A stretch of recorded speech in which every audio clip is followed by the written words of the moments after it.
Avery? I've got you. We'll start first with Megan Triplett. Hey, Coach. When you look at this game for the Jazz, now that they've gotten Donovan Mitchell back, what would you say the Jazz kind of gave you guys the most difficulty with as a whole, and what can you say about the fight coming out of that half and that third quarter run that you guys went on? I think the Jazz played an amazing game tonight. I mean, they were clicking on all cylinders, 19 threes, 54%. I mean, we shot 54% too. So they got off and running early. Really proud of our group in that third quarter to bounce back, cut the lead to, one possession game. Then the Jazz, some 50-50 balls, second chance points in that fourth quarter you can't have, down the stretch in a close ball game. But, obviously he adds a lot to their team. Their entire team played great. A lot of guys played well for them. Long series, we're going to bounce back. And the fact that we can compete with these guys and we've beaten these guys is a great takeaway from these two games out here. Drew Hill. Taylor, I'm sure Ja will say that he doesn't care because it comes in a loss, but he becomes the franchise's all-time or single game record holder for points tonight and in the playoffs both. What does that mean? It's obviously an amazing feat in his early career, but I'll echo he'll talk about he can't wait to come back and get a win. That's his focus. It's all driven to win. But amazing franchise record. I think there's NBA stats about what he's done in 2 playoff games and, the age he's at and all that. But he's motivated by winning. So a lot of things that, he's going to learn from, the things he did well and what we can do as a team to get better. So I know he's motivated by that, but honestly, heck of a game. Evan Barnes. Yeah, they're kind of going off of that. We've seen Ja have these kind of games, but just coming out of the halftime, was there anything said or just kind of sense from him that he recognized that he had to do a little bit more just because of the foul trouble you guys were in? I think all of our guys recognized it. It wasn't just him. It was a flurry of, that starting unit to come out there and make a huge run and cut into the Jazz's lead. We're down 20 at halftime. We talked about staying the course. They played great. There's 24 more minutes left. Let's go out there and find ways to get more stops. And, we watched some clips about how getting better defensively and offensively. And our guys, as they've done all season long, resiliency and rebounding in that third quarter, played a whole lot better. 43 points to 29, big run. I think ended up being a 6-point lead going to the fourth quarter. That starting group really set a tone in that third quarter. Specifically though with Ja, like when he goes on these runs, you've seen it obviously we've seen it with DB, but for tonight, when he went on that run, what did that specifically do for you guys, confidence wise as he kept going a little bit? Yeah, I mean, it set a tone for us. He's an engine for us offensively. When he's in attack mode, he was diming up his teammates, help fuel the run. So, I mean, it's huge for us. Any given night, one of our guys can go on one of these runs. First game was DB. Tonight was Ja. But it sets a tone, just sends energy throughout the entire roster, whether you're on the floor or off. And it was just a tone setter for us. Kerry Davis. Hey, Coach, defensively, plays all about adjustments. What defensively you need to do to make adjustments for the game 3? We'll watch the film and we'll figure it out for game 3. Keith Parrish. Hey, Taylor, I'm curious about your approach to the foul trouble.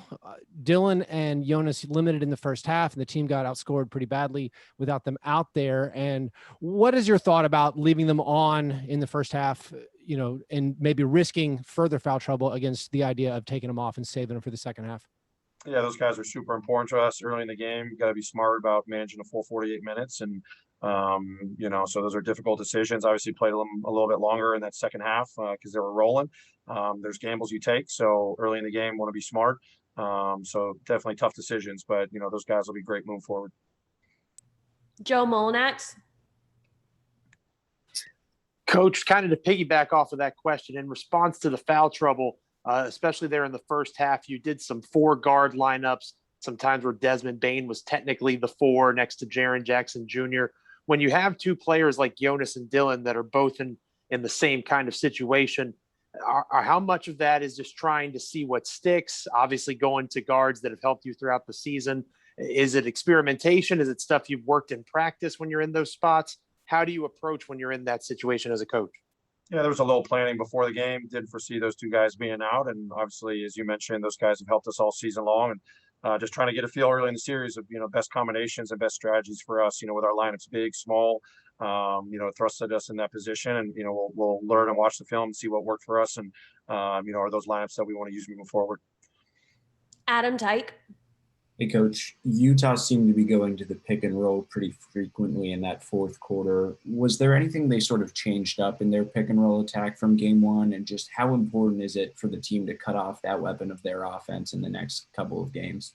I mean, you're not going to stop them from running pick and roll. They're the number 2 team in the league in pick and rolls. That's what they've done all season long, especially in the fourth quarter. And they just made, better plays in the fourth quarter, moving the ball. And the roll attack, Rudy was great in their pick and roll game. And, the decisions they made, they were better tonight. So it'll be great to go back, watch the film, see how for 48 minutes we can be better against, the highest pick and roll team in the league.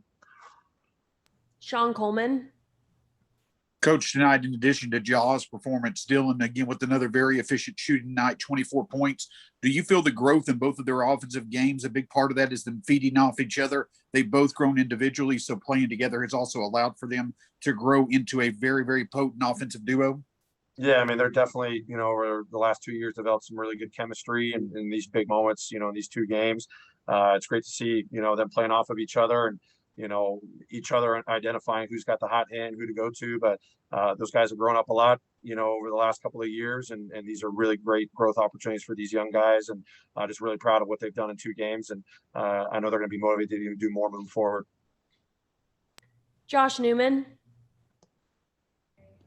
Taylor, is there anything to be said for, your group being young and maybe a bit naive, going into a playoff series, and maybe there's no room to be nervous when you're that young?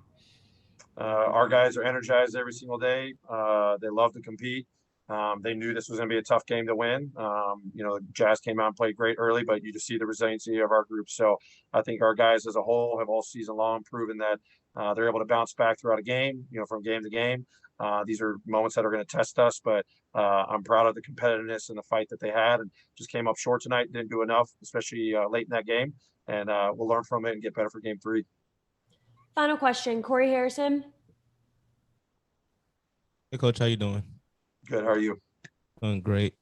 So despite the loss, what are some things you learned about your team tonight? And what are the areas of opportunities that you can build on moving forward for next game? Yeah, I mean, I'm a broken record. They love to compete. They can compete with anyone. Some nights it's not going to go your way, but our guys, they stay the course for 48 minutes. And I love the togetherness and the spirit. Jazz played great tonight. There was a lot of runs, big momentum plays. There was great calm, great poise for our guys, and timeouts on the floor. Those are huge growth moments. We've done it all season long, but to see that in these 2 games is very rewarding. And it's something I know that I keep pushing these guys to recognize and understand, what we've done all season long and how we've got to keep raising our level, especially in these intense and emotional moments. So a lot of great stuff. But my biggest takeaway is these guys love to compete. They can compete, and we can beat this team. We've done it, and we can compete with them. So we're going to learn and grow and keep giving our best effort moving forward. Thanks, Coach. Great. Thank you, everyone.